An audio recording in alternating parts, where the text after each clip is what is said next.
Bonjour. Aujourd'hui, je voulais vous parler de Parivritta Janu Shirshasana.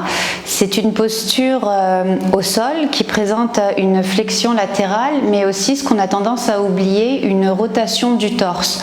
Donc bien souvent dans Parivritta Janu Shirshasana, on a tendance à se concentrer plus sur la flexion latérale que sur la rotation. Donc moi personnellement, j'ai une manière de l'enseigner qui peut peut-être être différente de ce qu'on voit d'habitude. Donc on commence en Dandasana, d'ici, et d'ici on plie la jambe droite. Donc là, pour les bienfaits de la caméra, je vais me mettre sur le côté, ici. Voilà. Donc ici, on essaye de ramener le talon proche du pubis, et Parivritta Janu Shirshasana, c'est cette pose en fait. Voilà, donc c'est pour ça. Et en fait, le point, je trouve, le plus important dans cette pose est justement la rotation du torse qu'on a tendance un petit peu à oublier. Donc, avant de partir, d'envoyer les élèves directement dans une flexion latérale, moi, ce que je leur propose pour pouvoir la présenter sur 3 niveaux, intermédiaire, débutant et avancé, c'est en premier lieu, si c'est la jambe droite qui est pliée, on essaye de garder les 2 sit bones au sol et d'avoir un bassin qui va être face ici. Plus ou moins face, parce que forcément, de par la position des fémurs, on ne peut pas avoir les hanches exactement carrées. Donc encore, il faut respecter la posture par rapport au positionnement de l'os que chacun a et qui est différente et tout à chacun.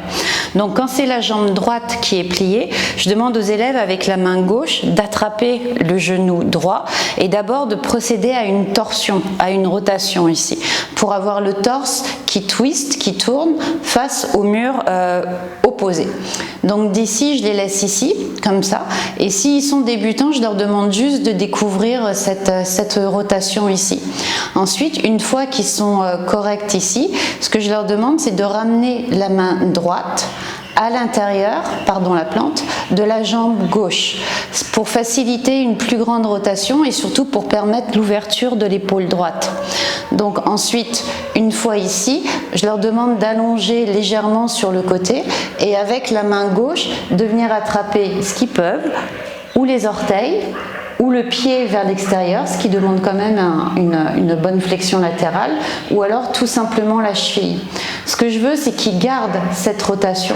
Une fois que la rotation elle est acquise, ils allongent le bras droit, mais dans le prolongement de l'épaule, pour éviter justement d'avoir l'épaule qui parte à l'intérieur. Donc ensuite, on allonge le bras droit, le drishti va devenir au niveau de la main droite, et la main droite ici va venir se placer derrière l'occiput, au niveau du crâne. Donc ça, c'est cette position ici que je proposerais pour des débutants. Une fois que la rotation elle est acquise et si la personne est extrêmement confortable, pour partir, on recommence exactement la même chose. Donc là, ce serait une inspire ici pour une expire en tournant sur le côté. Ensuite, attraper ce qu'il y a de mieux, le pied, la cheville ou alors le pied vers l'intérieur. À ce moment-là, on va demander à la main de faire une rotation vers le plafond. Attraper le pied, continuer de tourner le torse sur le côté, éventuellement poser le coude, allonger le bras droit et venir éventuellement attraper le pied vers l'extérieur tout en favorisant la rotation du torse. Pour ça, quand on est dans la flexion latérale, pour que le torse puisse continuer de tourner, il faut créer une opposition avec le coude gauche contre la jambe gauche. Le coude, il n'est pas tout simplement posé ici avec un écrasement du corps. Il faut vraiment pousser le coude contre la jambe pour faciliter la rotation. Et ensuite, on attrape ou bien l'arrière du crâne ou tout simplement le haut des orteils. Et on remonte de manière gracieuse sur le tapis, les 2 mains au sol. On ramène les 2 jambes devant pour revenir ensuite dans une posture comme Dandasana. Voilà, c'était tout pour aujourd'hui. Merci beaucoup.